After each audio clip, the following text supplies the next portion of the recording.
আসসালামু আলাইকুম প্রিয় দর্শক। আজকের আলোচনার বিষয় সাহাবী সাঈদ ইবনে আমির জুমাহি রাদিয়াল্লাহু আনহু, পর্ব দ্বিতীয়।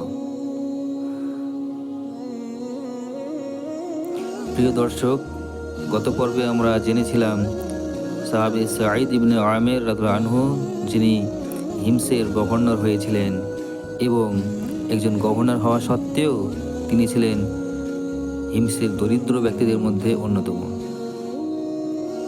খলিফা ওমর রাদিয়াল্লাহু আনহু যখন সেই প্রতিনিধি দল মারফত বিষয়টি জানতে পারলেন, তখন তিনি তার দারিদ্রতা দূর করার জন্য আর্থিকভাবে সাহায্য করার সংকল্প করলেন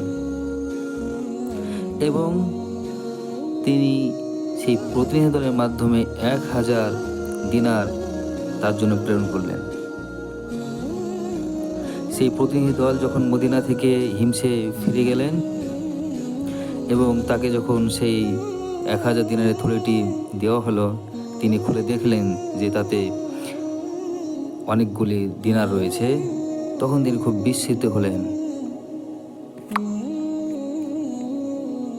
এবং বললেন, ইন্না লিল্লাহি ওয়া ইন্না ইলাইহি রাজিউন।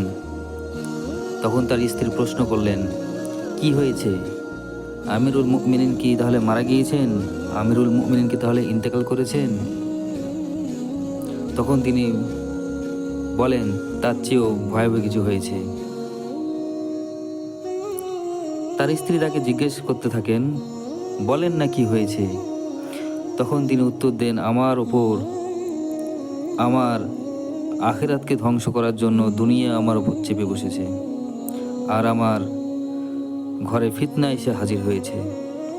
তার স্ত্রী দিনার সম্পর্কে কিছুই জানতেন না, তাই পর্দার আড়াল থেকে বললেন, ফিতনাকে দূরে সরিয়ে দিয়ে আপনি তা থেকে বেঁচে থাকুন। সাঈদ ইবনে আমির রাদিয়াল্লাহু আনহু তখন দিনারগুলিকে ভাগ করে অনেকগুলো থলেতে ভরলেন এবং তা হিমসের যারা গরিব মুসলিম রয়েছে তাদের মাঝে তা সব বন্টন করে দিলেন। সুবহানাল্লাহ, সুবহানাল্লাহ।